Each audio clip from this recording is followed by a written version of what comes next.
Good morning to all our viewers. This is Mehta. I'm the course director for Lumen Global 2015, and we are gathered here in Bangkok, Thailand, enjoying the warm hospitality of the wonderful Thai people. This marks the 14th year of Lumen Global, a subject-centric AMI meeting in which we disseminate information mainly in the ASEAN region, but also in various other parts of the globe about improving the STEMI systems, about specifically improving the STEMI process and the procedure. This interview is being conducted prior to the commencement of the meeting, which is at 8 o'clock this morning, January the 10th, 2015 from Bangkok, Thailand. I'm joined today by a galaxy of world expert interventional cardiologists, each of whom is also notable for the work they have performed in STEMI interventions. There are a few people who are still to join us. Many of them took a 24-hour flight late into the night, so hopefully they'll be here in a few minutes. And when we have the entire group, I'll formally go ahead and introduce them.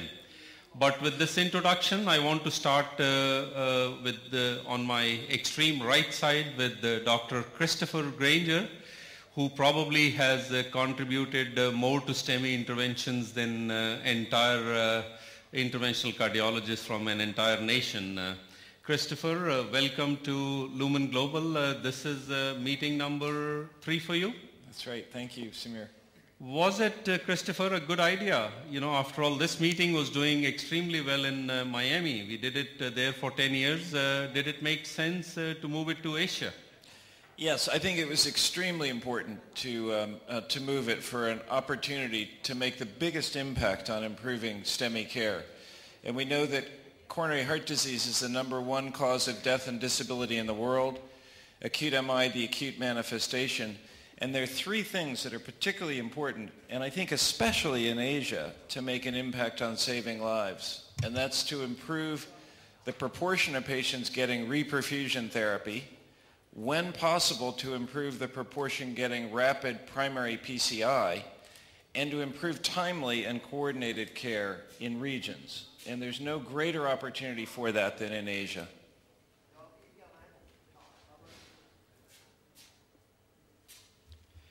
Sorry, I was trying to quieten the background noise. Christopher, what could they learn from the lessons you gained at RACE? Well, I think the themes are really fairly consistent. What we want to be doing is to be diagnosing STEMI as early as we can, ideally in the pre-hospital setting, then getting patients to a center that can perform primary PCI when that's possible, and when it's not, to provide some type of reperfusion therapy, and then ideally get the high-risk patients following fibrinolysis to a PCI center as well. So that's what we try to do, but then the way to do that is dependent on the specific environment in which one is trying to accomplish that. And there are different solutions depending on one's environment. So it takes bringing together people like you're doing here to share ideas and best practices, and then have them go back to their environment and design the solutions for their environment. Fantastic. I think it would make sense at this moment to also understand what's happening right here in Asia. And I'm going to ask Professor Huay Cheem. Huay Cheem, how much is really the gap between Asia and, let's say, North America and Europe so far as it comes to taking care of patients with STEMI? So Asia is the largest continent in the world, carrying 2 billion populations out of the 5 in this part of, in our globe. And Asia, being such a large continent, actually is very heterogeneous in terms of its development economically and so forth. So you'll find that there is a substantial heterogeneity in the development of the STEMI services and network in many of the countries. Certainly in developed Asian countries such as Japan and Korea and Singapore, we have fairly established STEMI network, which is largely similar to the Western countries. But certainly there are areas such as developing countries such as maybe Bangladesh, Nepal, which really needs a lot of help in this aspect. Your experience in Singapore often humbles us, what you've been able to achieve there. What were the specific challenges going back a decade before you started networking the entire nation? I remember in 2008 you gave a lecture in Miami, The Efficient Singaporean. What were some of the challenges which came to you, and how did you go about creating an absolutely world-class system? So I think the central to the key in terms of management of patients with STEMI is really a timely administration of reperfusion therapy. So how do we get patients to access the healthcare system as soon as they develop the symptoms and getting them transferred to a PCI-capable centers for reperfusion therapy is really the key. So what we did over the last many years is that we managed to bring all the stakeholders together. We brought the Ministry of Health, we brought the emergency medical services, and we brought all the public hospitals coming in together as a group, meeting regularly at least on a yearly basis, going through the entire data, going through the whole audit process, reviewing the entire results, and then coming up with new solutions to further improve this care.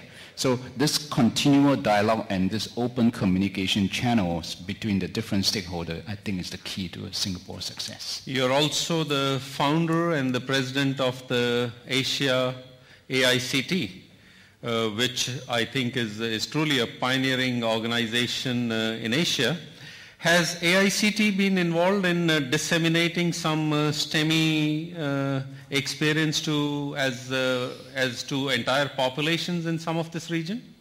AICT is the representative Asia-Pacific meeting in this part of the world, and we have the opportunity really to engage Lumen Global, which is really the voice of STEMI care in the world, to participate strongly in our meeting. And I'm glad that this has happened in the last meeting, and I hope that this will be a continual affair, and so that we can really share this expertise that this group has with all the other Asian Pacific country members. Cheem, if I was to ask you, tell me the 3 biggest obstacles in STEMI care in Asia, what would those be? I would say the first one will be the patient education. Getting the patients to understand the symptoms, getting them to understand the severity of the condition and the need to seek an immediate treatment is one. So I think patient education is key. Second is emergency medical services that needs to be spruced up in many countries because of a lack of financial resources and so forth. Many of the EMS services are actually non-existent in Asian countries. And the third is, of course, at the hospital level, we need to build up capabilities. At this point in time, thrombolytic therapy remains the mainstay in most Asian countries, but I think with continual economic growth and improvement of medical PCI capability, more of such PCI centers can be set up. So, Christopher, going back to you, this is the beauty of a symposium such as this, where we share what is happening around the globe, so nations which are still behind can catch up. So from Dr. Cheem, we understand that the bigger issues in Asia are patient education. I think that is the problem in the United States also.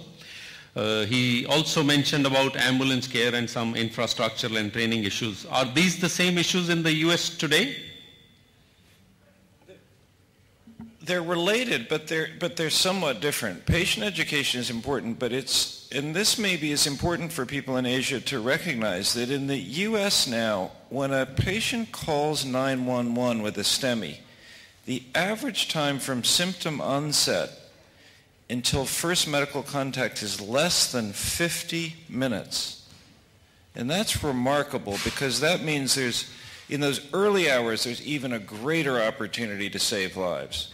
So that's what can happen, I think, when the population, because I think it's really important. If the population knows about these programs, I think patients become more likely to call earlier. So I completely agree. Public education is important in the U.S. and here. For EMS, we have lots of EMS resources in the U.S., but our problem is not lack of resources, it's fragmentation. Our EMS systems are not well coordinated. So it's a related problem, but it's from a different cause.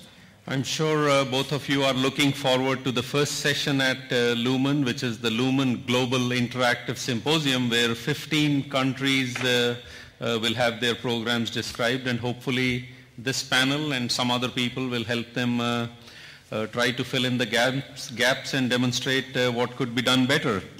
Going to move on to Dr. Holger Thiele. Holger, year number 4 for you probably, or 3 at Lumen? I think it's the 3rd time that Wonderful. I'm here. I know the journey started with you in New Delhi. I'm going to jump more specific into the STEMI procedure here and lean into your profound impact which you have made in cardiogenic shock. Tell me exactly, if there is a patient coming to you with shock today, is intra-aortic balloon pump completely out? Is there some role of it? Is there some issues that maybe the problem is less with intra-aortic balloon pump, mainly with the timing that maybe it needs to be instituted early? And finally, how do you view Impella? So mainly about cardiogenic shock, and as you answer, I'm going to get Dr. Tim Henry onto his seat. Right, so with respect to intra-aortic balloon pump, there's still a lot of discussion after our trial. So nevertheless, in the new ESC revascularization guidelines, now it's a class 3 recommendation to use the intra-aortic balloon pump in clinical routine. So we stopped using the intra-aortic balloon pump for patients with left ventricular dysfunction, which is a cause for cardiogenic shock. Nevertheless, we still use it for mechanical complications because we have some data showing that, in particular for mechanical complications, the intra-aortic balloon pump may be beneficial with respect to hemodynamic support for the bridging to surgery. But for clinical practice, for all other kind of cardiogenic shock, we stopped using it. With respect to Impella, what you also mentioned, so we use it, but I think we have to think about when to use this. This is probably also very, very important. So we can't it makes no sense to use it in every patient. So we have to select the patient, and this is currently the problem. So it's more on a subjective feeling where we decide to use it because we have no data at all really showing this is a patient who really benefits from it. We do not know in which situation. We have a futile situation where you can even have the best device available, but you will probably not change the prognosis of the patients.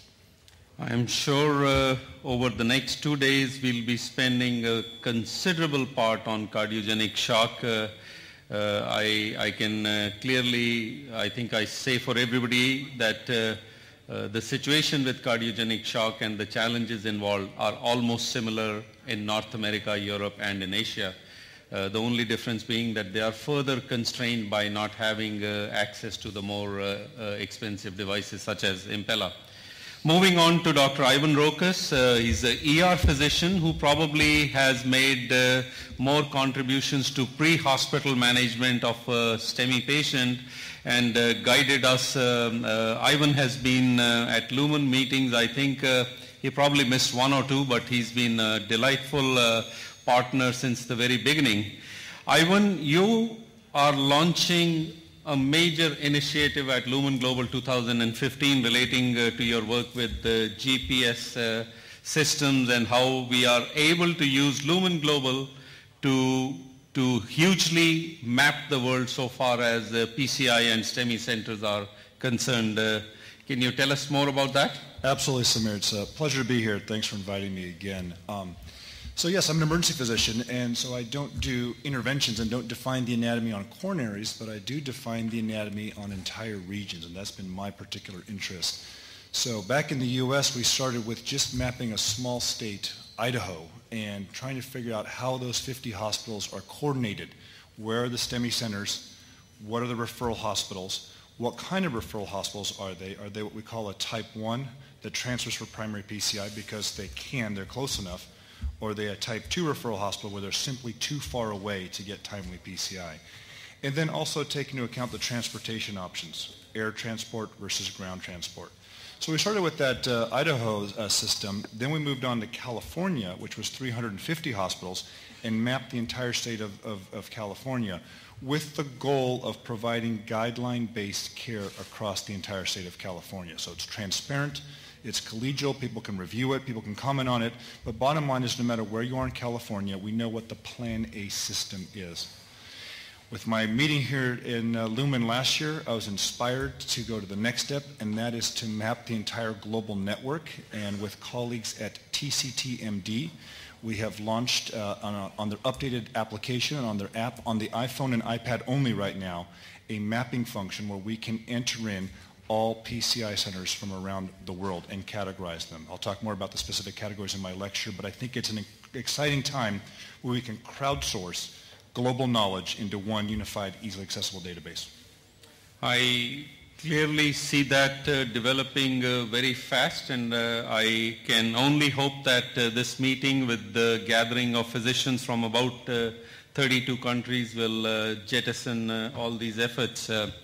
It's an honor and delight for me to introduce Dr. Wasan. Dr. Wasan, in my mind, conducted last year one of the most beautiful AICT meetings in Bangkok and further inspired me to conduct this meeting here. He's the president also of the CIAT, and I am delighted to welcome him to Lumen Global. Wasan, how does a meeting such as Lumen Global help Thailand? Yes, first of all, I would like to thank you, Dr. Samir, to bring Lumen again to Bangkok this year. And I think for Thailand, we're still a bit behind Singapore compared to all over the Asia now. I think in Asia, each countries are different. And I think we will gain a lot from Lumen Global Conference here in Thailand, especially for forming the networks that is we can see from all the experts here and then improve our systems. I think the hospital capacity now in Thailand, we have almost all equipment except for that very expensive one. But the procedure itself, I think we learned already and we catch up already. But patient education and the EMS system, maybe that's the two keys that to bring the patients to the hospital in time. That may be very significant for Thailand. Fantastic, Wasan. Please congratulate your board who has worked extremely hard. Please extend our gratitude to the Thai Heart Association, General Chumpal, who has helped us, and it is an absolute pleasure to bring Lumen to the wonderful nation of Thailand. The next person, a dear friend, is Sasko Kedev. Sasko, not on Mount Everest at this time?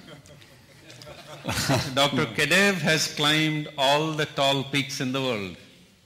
Thank you, Samir. I'm really delighted to be for the third time part of this great Lumen meeting.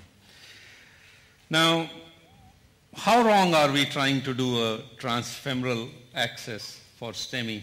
You are a man who probably does 100% transradial, transulnar, moving hugely into transulnars also. So what are the benefits you see? And how does a person like me, who is doing only STEMI at the moment, I simply cannot go ahead and train myself on 250 transradial elective PCIs. How do we do? Yes, so definitely we have a very strong data favoring wrist access, particularly radial access in STEMI PCI, because access site bleeding is becoming a very important issue, in particular in STEMI PCI. And so far we have a very strong data favoring radial access, particularly even regarding our mortality benefits. So we have a very significant difference actually that was presented coming from a very huge registries, particularly British registry, where in more than 50,000 primary PCIs in unselected all-comers patients, we have a documented mortality benefit that reaches the significance of primary PCI versus lytic therapy. Are there subsets of patients where you would abandon your passion for transradial and transulnar and still go femoral? No, actually, in my center, we are doing almost 100% from the wrist. If we fail from the right radial, we use right ipsilateral ulnar access, and if this one is not available, we move to the left wrist. And I think even when we compare our data, when we did predominantly femoral, we found a significant benefit of radial, not just in a bleeding and vascular complications, but also there is a mortality benefit. Sasko, I congratulate you and thank you for the passion. I know there are hundreds of physicians in the Asia-Pacific region, in India and Indonesia particularly, where you have gone and taught so many. We'll move to a long-time dear friend, Dr. Andreas Baumbach from University of Bristol. Andreas, you're wearing two hats here at Lumen. First of all, as one of the directors of EuroPCR. And my first question is going to be to ask you, what is the status of Stent for Life program? It has in many ways changed the landscape of primary PCI globally. And then relate to that as to the significance of what Lumen Global is trying to do. Well, thank you very much. Well, let me first thank you for re-inviting me to this fantastic meeting in this beautiful country. You ask about Stent for Life. Stent for Life is a project by the European Association of Percutaneous Cardiovascular Intervention, EAPCI, and was launched by William Wine several years ago as a means, as a tool to bring this life-saving method, primary angioplasty, to spread it across Europe as the main tool to treat myocardial infarction. Now, this has been a huge success, increasing the primary angioplasty numbers in several countries that, as we heard before, were lagging behind some other countries in Europe. This is still ongoing, and the results are being collected, and what we have seen at the last audit is there is a substantial improvement in not only numbers but in outcomes, so it brings a benefit straight to the patients. I would think that Lumen Global is doing the same, if not more, for the world. It is a global approach. And the model of bringing experts in and helping to establish pathways, we in England say you don't want to reinvent the wheel, see what others have done at several steps of the implementation of primary angioplasty is a helpful model, and I think it is of extreme value for the countries that want to go down that path. Andres, I'm going to engage you in another topic of enormous significance, the one pertaining to bivalirudin. In particular, because we got all the heat from the heat PCI. Is bivalirudin still your preferred anticoagulant for STEMI interventions? And if that is the case, then why is it so? Now you put me on the spot here. We've been very enthusiastic about bivalirudin. We have a very busy primary angioplasty program doing about 700, 800 primary angioplasties. That's in our center. And we have been using this drug as the main drug for primary angioplasty over the last 5 years. I do believe that the data of HEAT PPCI, a single center but UK trial with more than 1,000 patients in it, makes us think whether in a situation with very rapid access, mainly radial access, in a heterogeneous patient group that resembles ours, the values of bivalirudin still stand up to scrutiny, particularly if you look at economics. I also have Dr. Hongbing Yan from Huay Hospital who will be presenting data from the BRIGHT study and hopefully provide the balanced perspective. Going to move on this interview to give it a totally different direction now with the introduction of a very dear friend from Uberlândia, Brazil, Dr. Roberto Botelho. Roberto is probably the world's biggest expert in the use of telemedicine for clinical research, for improving access dramatically, and specifically over the last 2 years we partnered the project Latin, which is Latin America Telemedicine Infarct Network. Roberto, what is the status of telemedicine for first of all for cardiology, for clinical research, and then specifically tell me about its application for acute MI and the Latin program? Samir, thank you again for inviting me for the third time. It's my great pleasure to join you in this wonderful team. You are the meaning of the message we want to share, talking about telemedicine. And each of you have mentioned about the challenges we are facing to improve STEMI treatment. And time is number one. The second are the gaps we have all over the world. Then we are telling people to train process rather than procedures. We are looking for cost-saving approach for STEMI. It's very difficult to finance the world global budget. And finally, each of you have commented about patient education, visibility, and communication.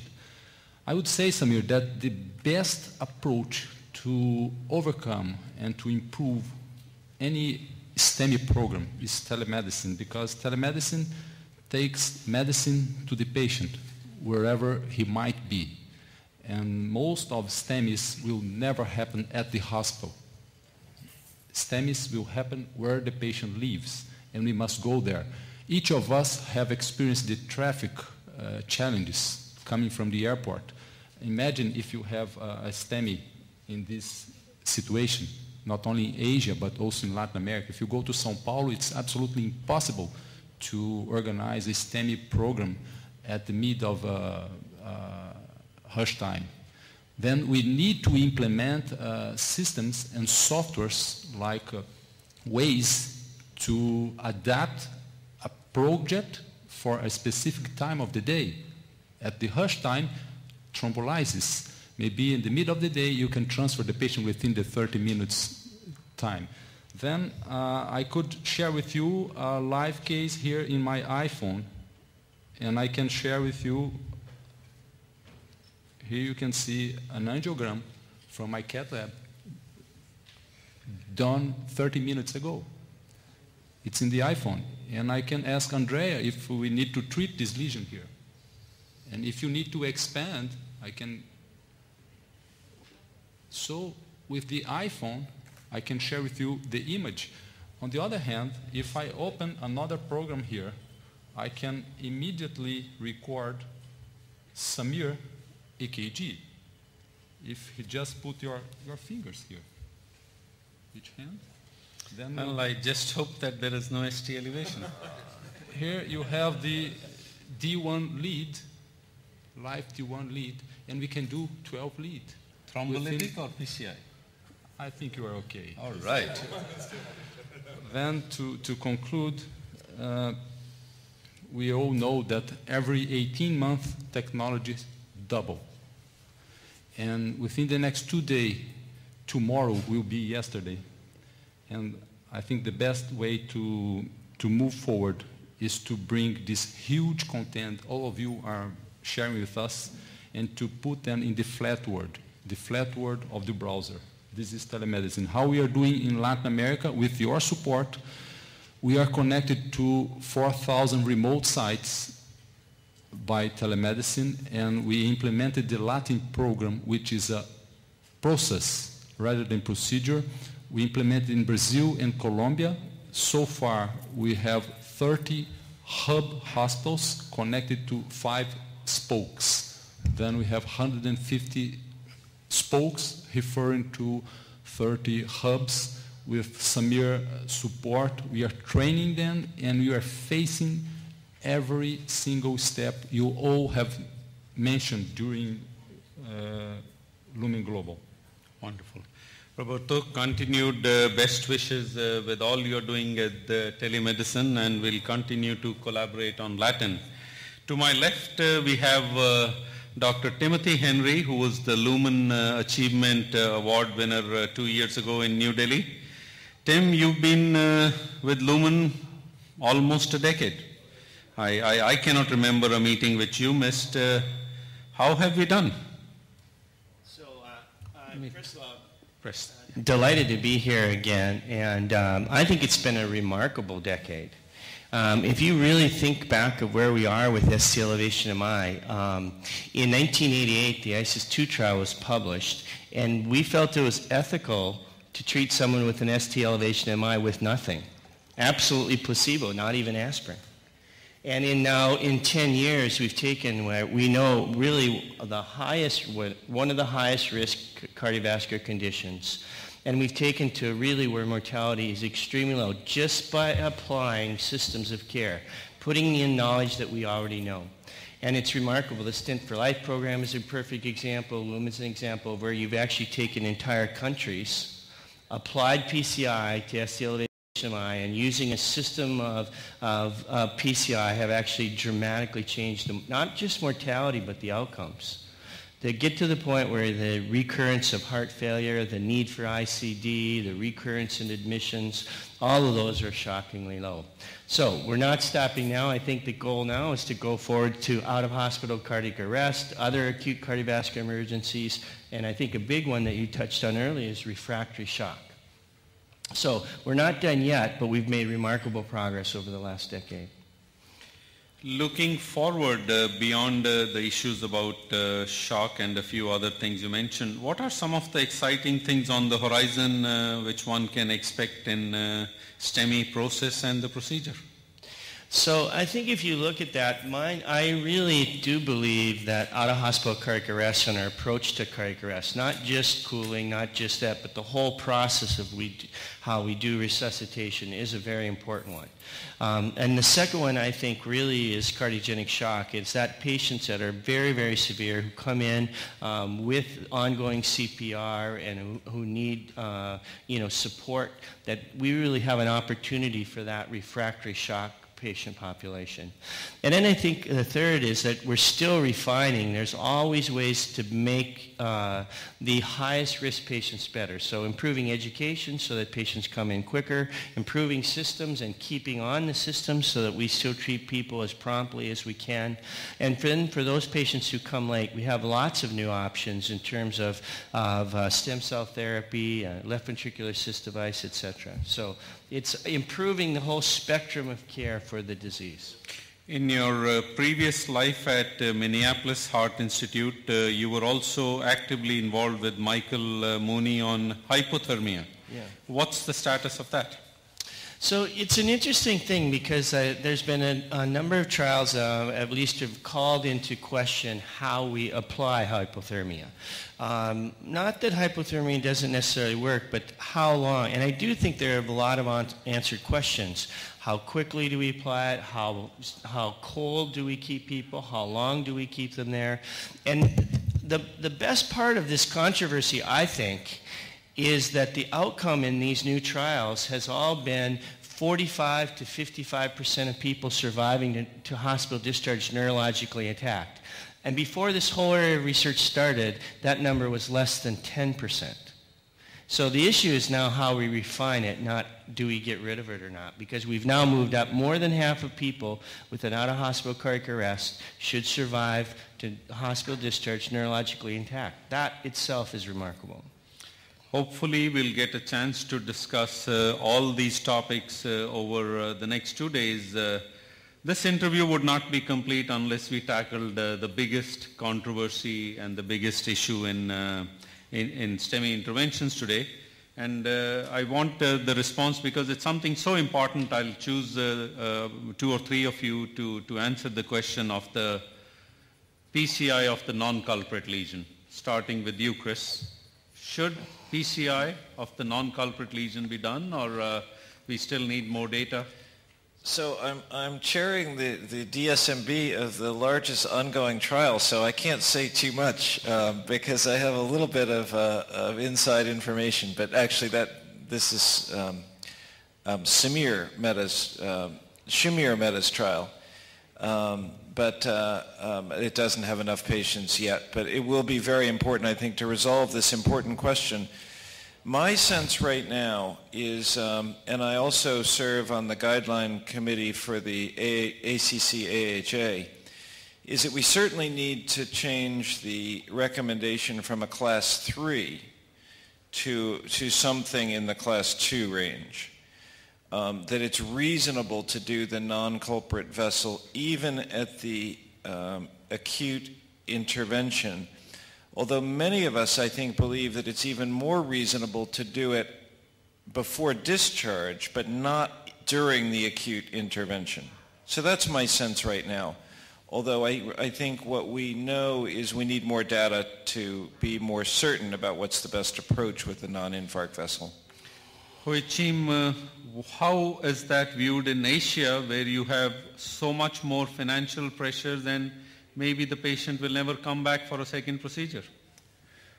Well, I think if we just look at the data for culprit and primary, there's really a strong case to push for a multi-vessel PCI, a sort of a preventive angioplasty approach in people with multiple lesions which are not infarct causing.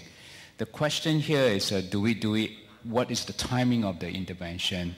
Have we proven ischemia as far as those non-infarct related arteries are concerned? And so that is the challenge. I think in the Asia context, if it's, well, particularly in Singapore, if we can prove that there is ischemia causing, it's a very, very tight lesion, it is technically feasible from a PCI standpoint, we will do a preventive angioplasty for these patients, even if it's not causing infarct at that point in time. But the question here is the timing. So we will not do during the index hospitalizations. We will do it within 2 weeks of a patient's AMI. Andy, what's the situation in the United Kingdom, and any recommendations from ESC or EuroPCR on this important topic?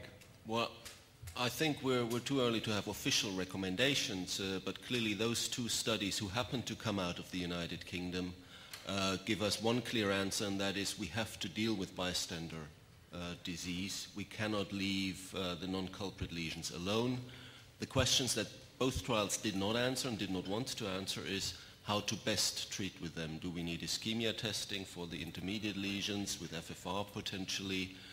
Do we need to do them all in the same setting, or can we wait for a week or two, or at least until discharge, to do the bystander lesions? Those answers will be answered in future trials.